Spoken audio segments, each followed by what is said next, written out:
So hello everyone, welcome back to the channel जिसका नाम है पढ़ना तो पड़ेगा। अब हम लोग करेंगे क्वेश्चन नंबर 7।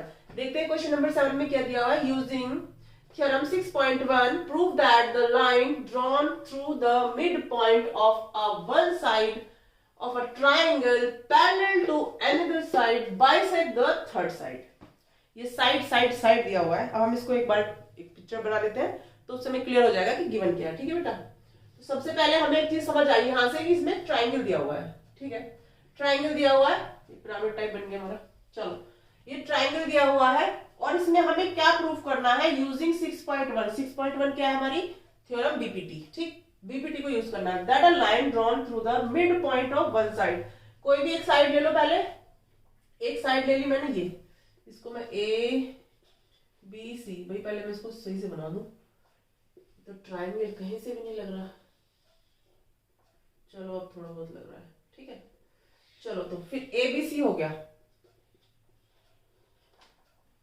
मिड पॉइंट हमने यहां ले लिया। ठीक है, इसे मैंने मान लिया this is E. One side of a triangle parallel to another side. ठीक है, ये लाइन ड्रॉन की गई है, ये इस साइड के मान लो पैरेलल है, तो ये क्या करेगी, बाइसेक्ट द थर्ड साइड। यानी कि अगर मैं इसको ड्रॉ करती हूं तो ये इसे क्या करेगी बेटा, बाइसेक्ट करेगी। इसे क्या करेगी, बाइसेक्ट करेगी। कौन, ये वाली जो लाइन है, अगर ये लाइन एक ऐसी साइड से चली जो इसे क्या कर रही है, ये इसे कर रही है हाफ। मिड पॉइंट से अगर हमने डॉट लिया और वो हमारा दूसरी लाइन की तरफ जा रहा है और हमने वो लाइन कैसी ली है, वो पैरेलल ली है दूसरी लाइन के, तो वो जो ये सामने वाली साइड से कट कर रही है, ये थर्ड साइड मान लो, यहाँ पे दिया हुआ है थर्ड साइड, तो इसको क्या कर रही है बेटा, बाइसेक्ट कर रही है। इतनी चीज हमें गिवन है। अब हमें क्या करना है कि हमें ये बताना है कि भाई ये और ये इसके इक्वल टू होगा। सिंपल, हमें ये दिया हुआ है, ये इसके इक्वल है, तो हमें ये प्रूव करना है कि ये भी इसके इक्वल होगा। कब, जबकि ये वाली लाइन इसके कैसी है, पैरेलल है। आप लोगों ने क्लास 9th में पढ़ा होगा mid point theorem. Triangles chapter में क्या पढ़ा था बेटा, mid point theorem.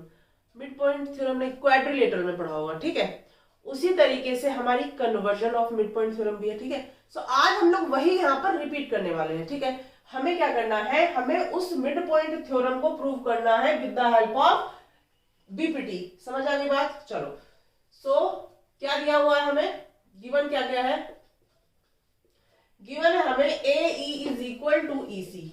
A E is equal to E C.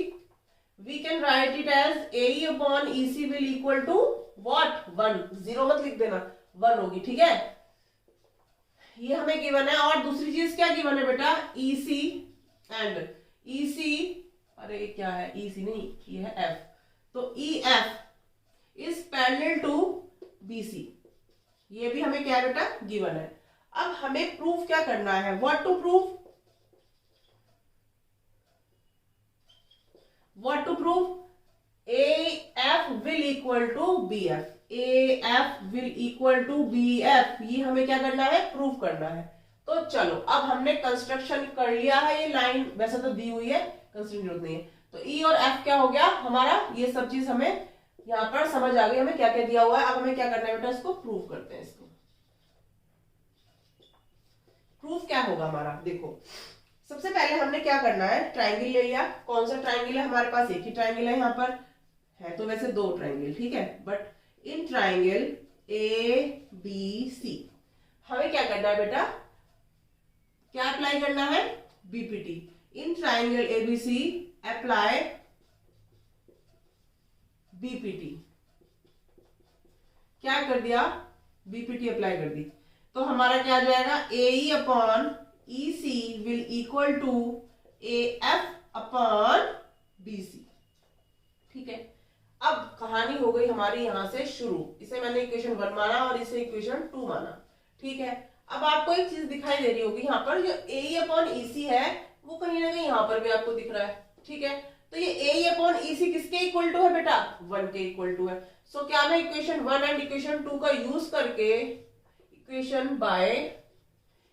1 and equation 2 we can write it a f upon b f will equal to, ये b f है, b c लिख दिया मैंने, b f, a f upon upon B F, A F upon B F will equal to क्या हो जाएगा बेटा, 1 हो जाएगा. And we can also write it as A F is equal to B F. Okay बेटा, hence prove. बताओ यहाँ पे किसी को कोई प्रॉब्लम? एकदम छोटा सा सवाल था, छोटू सा, ठीक है, कुछ नहीं था. जो हमें दिया था बीपीटी का रेशियो रखा, बड़ी जल्दी दोनों इक्वल भी हो गए और फटाफट से हमने इसको इक्वल रख दिया, आ गया हमारा आंसर. ठीक है, यही हमें प्रूव करना था. आई होप आपको ये क्वेश्चन अच्छे से समझ आ गया होगा. Thanks for watching. अब हम करेंगे क्वेश्चन नंबर 8.